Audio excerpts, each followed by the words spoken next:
Ενώ κάναμε σεξ την ώρα που τελείωνα, ένιωσα την ανάγκη να τη σκοτώσω.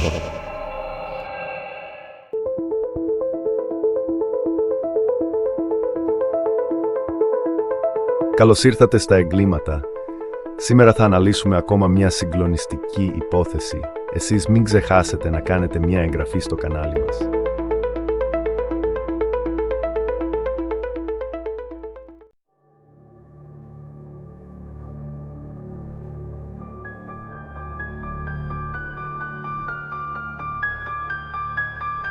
Μέσα από την τέχνη δεν χωράνε διαιρέσεις, δεν χωράνε σύνορα. Ήταν Μάιος του 2019 όταν στην Κύπρο αλλά και σε ολόκληρο τον κόσμο αποκαλύφθηκε ο Ορέστης, το όνομα του κατ' επανάληψη δολοφόνου που διέπραξε 7 δολοφονίες, ανάμεσά τους και 2 ανήλικα παιδιά, από το Σεπτέμβρη του 2016 μέχρι τον Αύγουστο του 2018. Πάμε όμως να πάρουμε τα πράγματα από την αρχή.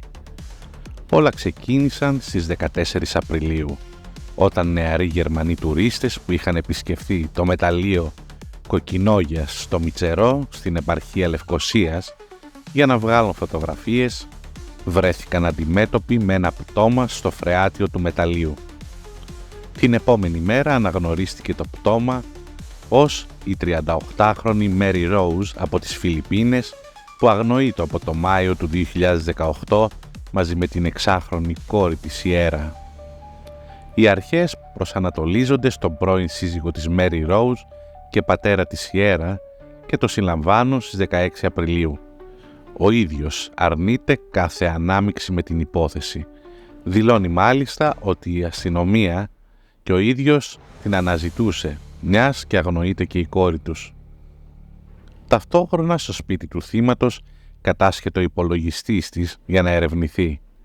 Το τμήμα καταπολέμησης ηλεκτρονικού εγκλήματος κάνει εξονυχιστικό έλεγχο στα δεδομένα του υπολογιστή και στις 17 Απριλίου εντοπίζει συνομιλίες μέσω Facebook με κάποιον άγνωστο λογαριασμό με όνομα Ορέστης, ο οποίος λίγο μετά τον εντοπισμό της ορού της Μέρι Ρόουζ είχε διαγραφεί. Αξίζει να σημειωθεί ότι η συγκάτοικος της Μέρι Ρόουζ είχε δηλώσει την εξαφάνιση της φίλης της και της κόρης της από τις 4 Μαΐου του 2018. Τότε είχε δώσει στις αρχές το τηλέφωνο κάποιο Ορέστη, τον οποίο της είχε πει η Μέρι Ρόουζ ότι θα συναντούσε. Η αστυνομία κάλεσε το συγκεκριμένο αριθμό, αλλά διοπίστωσε πως ήταν εκτός λειτουργίας. Ξεσκονίζοντας πιθαμή προς πιθαμή όλα τα ίχνη του Ορέστη, η δίωξη ηλεκτρονικού εγκλήματος οδηγήθηκε στο email που ήταν συνδεμένος ο λογαριασμός του Ορέστη. Κάτοχος του email ήταν ο 35χρονος Νίκος Μεταξάς. Την 5η 18 Απριλίου συλλαμβάνεται. Στην έρευνα που γίνεται στο σπίτι του βρίσκεται ένα κομμάτι μπλε σκηνή, ίδιο με αυτό που ήταν δεμένο το θύμα. Οι πληροφορίες για το παρελθόν του δολοφόνου που έχουν βγει στη δημοσιότητα μέχρι σήμερα είναι ελάχιστες. Ο Νίκος Μεταξάς γεννήθηκε στη Λευκωσία το 1984. Από εκεί και πέρα, σύμφωνα με βουλγάρικα μέσα μαζικής ενημέρωσης, η μητέρα του ήταν από τη Βουλγαρία και τον εγκατέλειψε όταν ήταν πολύ μικρός. Ο δολοφόνος έχει ρίζες από τη Βουλγαρία. Η μητέρα του είναι από τη Στάρα Ζαγόρα στη Νότια Βουλγαρία και οι ερευνητές υποστηρίζουν ότι υπάρχουν περισσότερα θύματα.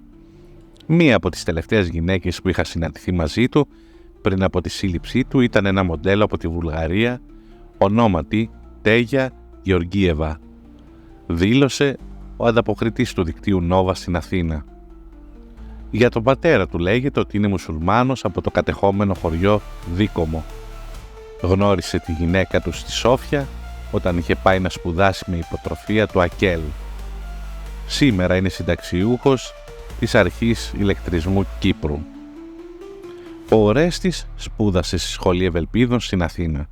Ήταν μέχρι τη σύλληψή του το 2019 ήλαρχος στην Εθνική Φρουρά. Μάλιστα το διάστημα 3 με 15 Μαρτίου 2019, έναν μήνα δηλαδή πριν αποκαλυφθεί η φρικιαστική δράση του, βρισκόταν στην Ελλάδα ως μαθητής του Πολυεθνικού Κέντρου Εκπαίδευσης Επιχειρήσεων Υποστήριξης της Ειρήνης στο Κιλκής. Ένα κέντρο εκπαίδευσης των ελληνικών ενόπλων δυνάμεων με σκοπό την παροχή πιστοποιημένης εκπαίδευσης από τον ΟΗΕ και τον ΝΑΤΟ. Ο Νίκος Μεταξάς ήταν παντρεμένος και χωρισμένος και είχε 2 παιδιά 6 και 7 ετών. Σύμφωνα με το ρεπόρτερ, τον Ιούνιο του 2018 η πρώην σύζυγός του είχε προβεί σε καταγγελία στην αστυνομία, εκφράζοντας φόβους για βίαιη συμπεριφορά και απειλές που εκτόξευσε προς το πρόσωπό της. Μεταξύ άλλων κατήγγειλε ότι ο Μεταξάς μετά από καυγά που είχαν άρχισε να σπάει πράγματα στο σπίτι, φωνάζοντάς της «Δεν ξέρεις τι είμαι ικανός να κάνω». Η γυναίκα εξέφρασε φόβους για τη σωματική ακεραιότητα της ίδιας και των παιδιών της και ζήτησε να γίνουν συστάσεις στο σύζυγό της χωρίς όμως να επιθυμεί την ποινική του δίωξη. Η αστυνομία όντως προέβησε συστάσεις και ο ήλαρχος απολογήθηκε λέγοντας πως δεν σκόπευε να κάνει κακό στη γυναίκα του, αλλά ήταν εκνευρισμένο λόγω της απέτησης της για διαζύγιο, το οποίο ο ίδιος δεν επιθυμούσε. Αγαπημένο χόμπι του Ορέστη ήταν η φωτογραφία. Με αφορμή τη συμμετοχή του σε μια έκθεση φωτογραφίας στις 30 Φεβρουαρίου του 2017, ο Νίκος Μεταξάς είχε μιλήσει στο κρατικό κανάλι της Κύπρου. Την Παρασκευή 19 Απριλίου του 19, ο Νίκος Μεταξάς ομολογεί το φόνο της Μέρι Ρόουζ. Για την 6χρονη κόρη της δήλωσε αρχικά ότι πέθανε τυχαία από ασφυξία που προκλήθηκε από ισρόφηση εμεσμάτων. Τότε ο ίδιος φοβήθηκε και πέταξε το άψυχο κορμί του μικρού κοριτσιού στη λίμνη Μεμή στο Ξυλιάτο. Την επόμενη μέρα, το Σάββατο 20 Απριλίου, στο φρεάτιο του Μητσερό, οι αρχές ανακαλύπτουν έναν ακόμη πτώμα. Πρόκειται για την Αριάν Παλάνας Λοζάνο, επίσης από τις Φιλιππίνες. Ο Μεταξάς δεν δυσκολεύτηκε να ομολογήσει και αυτό το φόνο. Μετά που έκανα το φόνο της Μέρι Ρόουζ, περιστασιακά ερχόταν στο νου μου η στιγμή που τη σκότωνα και αντί να νιώθω άσχημα και απέχθεια ένιωθα ωραία. Έκτοτε, όποτε έκανα σεξ με γυναίκα, ένιωθα ότι ήθελα να το ξανακάνω, είπε στους ανακριτές. Με αυτόν τον τρόπο δικαιολόγησε το δεύτερο φόνο. Ενώ κάναμε σεξ, την ώρα που τελείωνα, ένιωσα την ανάγκη να τη σκοτώσω. Την άρπαξα με τα 2 μου χέρια και την κρατούσα δυνατά μέχρι την ώρα που σταμάτησε να κουνιέται, ενώ ταυτόχρονα τελείωνα. Ήμουνα πάνω της και την έβλεπα την ώρα που την έπνιγα. Η εξαφάνιση της Άριαν Παλάνας Λοζάνο είχε δηλωθεί από τις 23 Ιουλίου του 2018. Οι ομολογίες του Ορέστη συνεχίστηκαν. Την 5η 25 Απριλίου, ο Νίκος Μεταξάς είπε στους ανακριτές ότι συνέχισε να συναντά διάφορες γυναίκες περιστασιακά. Στο τηλέφωνο του, το οποίο δεν βρέθηκε ποτέ, είχε κρατήσει συνομιλίες και μηνύματα με αυτές τις γυναίκες, καθώς και κάποια βίντεο. Στη συνέχεια έκατσε μπροστά στα έκπληκτα μάτια των ανακριτών του και έγραψε σε ένα χαρτί και τις 7 δολοφονίες που είχε κάνει, καθώς και τα σημεία που είχε ξεφορτωθεί τα πτώματα. Λίγες ώρες αργότερα, ύστερα από την υπόδειξη σκηνής από τον ίδιο το Μεταξά, εντοπίστηκε το πτώμα της Ασμίτα Κάχα Ανού από το Νεπάλ, σε πηγάδι στο πεδίο βολής Ξιντούς στην Ουρούντα. 3 μέρες αργότερα, ανήμερα του Πάσχα στις 28 Απριλίου, και πάλι με τον ίδιο τον Μεταξά να τους καθοδηγεί, εντοπίστηκε μια βαλίτσα στην Κόκκινη Λίμνη στο Μητσερό. Μέσα στη βαλίτσα βρισκόταν το πτώμα της 36χρονης Ρουμάνας Λίβια Φλωρεντίνα Μπουρέα. Η γυναίκα αγνοούταν μαζί με την 8χρονη κόρη της για 3 χρόνια. Η απάντηση που έδωσε ο Νίκος Μεταξάς για το λόγο που σκότωσε τα 2 μικρά κορίτσια 6 και 8 ετών ήταν πολύ κοινική. Γιατί με είδαν. Πιο συγκεκριμένα για την 8χρονη Έλενα Ναταλία είπε «Με είδε όταν πήγαινα στο σπίτι. Δεν ήθελα να ρισκάρω αν αποκαλυφθεί το έγκλημά μου να με αναγνωρίσει και να πει στους αστυνομικούς ποιος είμαι». Ενώ για την 6χρονη Σιέρα δήλωσε «Εκείνη δεν με είχε δει, αλλά επειδή ήθελα να μεταφέρω το πτώμα της μάνας της σε βαλίτσα, δεν ήθελα να ρισκάρω να με δει το παιδί». Η δημόσια κατακραυγή τώρα για τον τρόπο που χειρίστηκε η αστυνομία τις εξαφανίσεις των γυναικών ήταν τόσο μεγάλη που την 5η 2 Μαΐου ο Υπουργός Δικαιοσύνης της Κύπρου, Ιωνάς Νικολάου, υπέβαλε την παραίτησή του στον πρόεδρο της Δημοκρατίας και ο κύριος Νικολάου ανακοίνωσε την απόφασή του λίγη ώρα μετά από τη συνάντησή του με τον πρόεδρο Νίκο Αναστασιάδη. Παραιτήθηκα για λόγους πολιτικής ευτυχίας και μόνο. Η συνείδηση και οι αρχές μου επιβάλλουν την παραίτηση. Πρόθεσή μου είναι, όπως σήμερα, αποταθώ στην ανεξάρτητη αρχή διερεύνησης ισχυρισμών και παραπώνων κατά της αστυνομίας, ώστε να διορίσει ανεξάρτητη επιτροπή ανακριτών για να αναζητήσει τις ευθύνες, δήλωσε στους δημοσιογράφους. 24 ώρες αργότερα ακολούθησε η πάυση του αρχηγού της αστυνομίας, Ζαχαρία Χρυσοστόμου. Τα γεγονότα όμως τρέχουν δραματικά.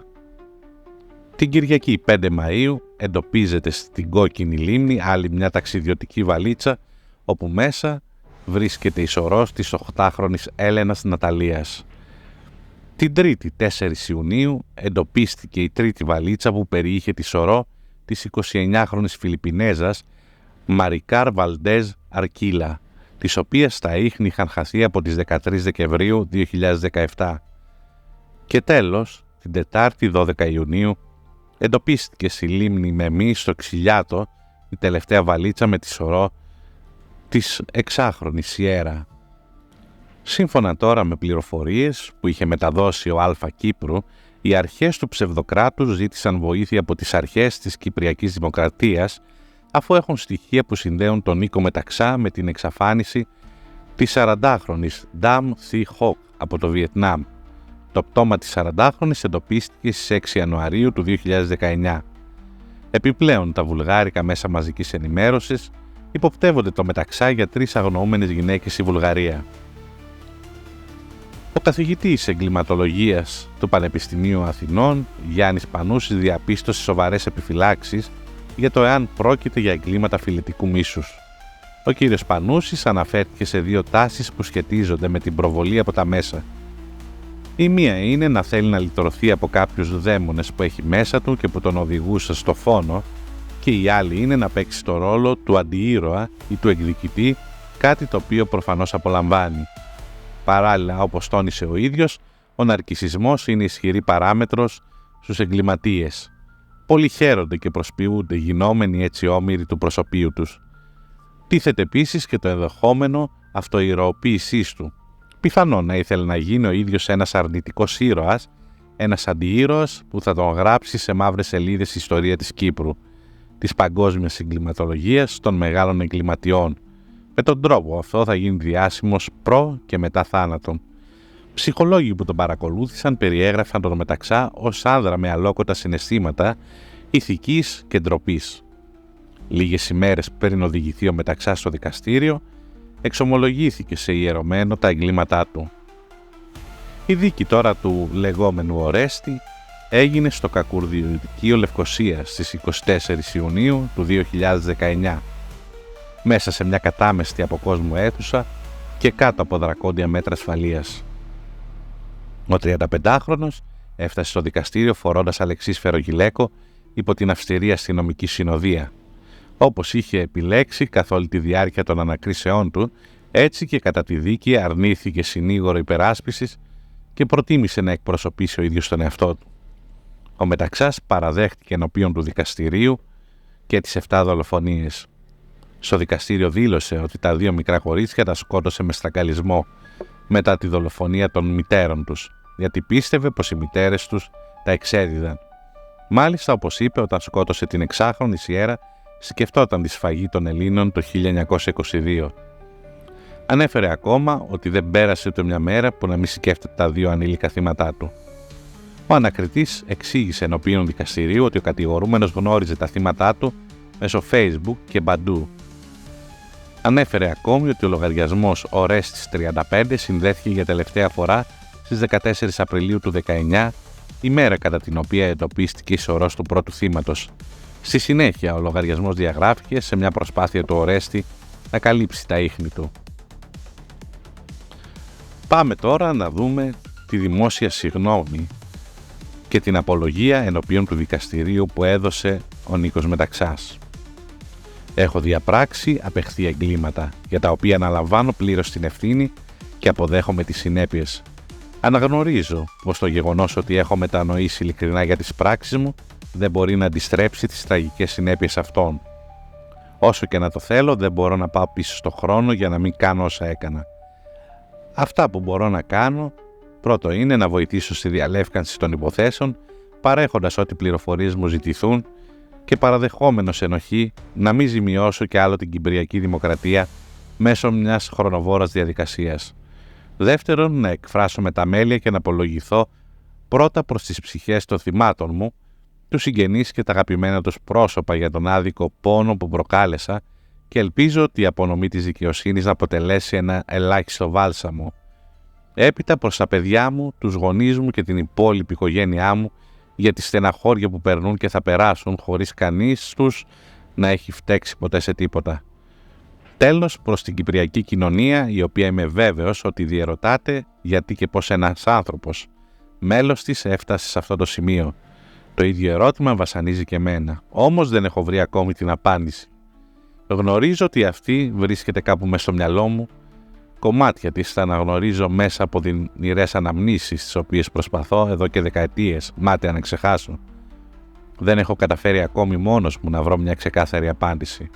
Οπότε το τελευταίο που μπορώ να κάνω είναι να ζητήσω και να θέσω τον εαυτό μου στη διάθεση μιας ενδελεχούς μελέτης, ώστε με τη βοήθεια επιστημόνων να βρω το γιατί, αλλά σημαντικότερα να βοηθήσω στην εξαγωγή συμπερασμάτων, τα οποία θα βοηθήσουν την κοινωνία μας να προλάβει τέτοιες τραγωδίες. Στις 26 Ιουνίου του 2019, το μόνιμο κακουργιοδικείο Λευκωσίας έκρινε ένοχο τον 35χρονο και στις 12 καθομολογία κατηγορίες, 7 φόνους εκπρομελέτης και 5 απαγωγές. Ο Νίκος Μεταξάς καταδικάστηκε σε 7 φορές ισόβια. Πρόκειται για τη μεγαλύτερη ποινή στην ιστορία της Κύπρου. Αναλυτικά, το κακουργιοδικείο επέβαλε διαδοχικές ποινές για τους 5 φόνους, ενώ στα διπλά φονικά με θύματα μητέρες και παιδιά οι ποινές είναι συντρέχουσες αφού διαπράχθηκαν τον ίδιο χρόνο. Αυτό πρακτικά σημαίνει ότι δεν θα έχει δικαίωμα προσφυγής στο Συμβούλιο επαδεία αποφυλάκησης μιας και δεν θα αποφυλακιστεί ποτέ. Σύμφωνα τώρα με την εφημερίδα Πολίτης, μετά από αποκαλύψεις για τη δράση του Ορέστη, μια γυναίκα από τις Φιλιππίνες κατήγγειλε ότι ο Νίκος Μεταξάς την είχε βιάσει πριν από περίπου 2 χρόνια. Η γυναίκα αισθάνεται πλέον ένοχη που δεν είχε προβεί νωρίτερα στην καταγγελία, θεωρώντας ότι αν το είχε πράξει ενδεχομένως να είχε προλάβει και να είχε αποτρέψει τις εξελίξεις. Η καταγγελία της συγκεκριμένης γυναίκας συνάδει με την καταγγελία του ίδιου. Ο Νίκος Μεταξάς το Φεβρουάριο του 2017 είχε προβεί σε καταγγελία στην αστυνομία, ισχυριζόμενος ότι δέχεται απειλές από γυναίκα η οποία ισχυρίζεται ότι τη βίασε. Όπως φαίνεται, ο Μεταξάς ήθελε να προλάβει τυχόν καταγγελία της γυναίκας. Μετά από το σάλο που ξέσπασε από τις δολοφονίες Μεταξά, η ανεξάρτητη αρχή διερεύνησης ισχυρισμών και παραπώνων κατά της αστυνομίας ξεκίνησε επίσημη έρευνα για τυχόν παραλήψεις από πλευράς των αρχών σε ό,τι αφορά τις διαδικασίες για υποθέσεις ελιπόντων προσώπων. Στις 20 Δεκεμβρίου του 2019 παραδόθηκε το πόρισμα 445 σελίδων στη νομική υπηρεσία, καταλογίζοντας ευθύνες σε 15 αστυνομικούς, οι οποίοι είχαν δεχτεί καταγγελίες για την εξαφάνιση των γυναικών που αργότερα βρέθηκαν δολοφονημένες και δεν έπραξαν όσα έπρεπε ώστε να διαπιστωθεί πως εξαφανίστηκαν τα ίχνη τους. Οι αστυνομικοί στις περισσότερες περιπτώσεις έστελναν τις υποθέσεις στο αρχείο ως μη εξυγνιαστήσεις, θεωρώντας πως οι γυναίκες είχαν εγκαταλείψει την Κύπρο ή είχαν περάσει στα κατεχόμενα. Στις Φιλιππίνες, τη χώρα καταγωγής των 4 θυμάτων, γυρίστηκε σύριαλ για την υπόθεση του Ορέστη. Συγκεκριμένα, η παραγωγή της σειράς γύρισε 2 επεισόδια, τα οποία διαδραματίζονται στην Κύπρο. Στη σειρά παρουσιάζονται οι 3 Φιλιππινέζες, οικιακοί βοηθοί και φίλες να βρίσκονται παγιδευμένες σε έναν φρικτό ιστό δολοφονιών στην Κύπρο. Εσείς μην ξεχάσετε να κάνετε like στο βίντεο, subscribe στο κανάλι μας και να αφήσετε και το σχόλιο σας σχετικά με την υπόθεση ή αν θέλετε να φτιάξουμε βίντεο για κάποια άλλη υπόθεση.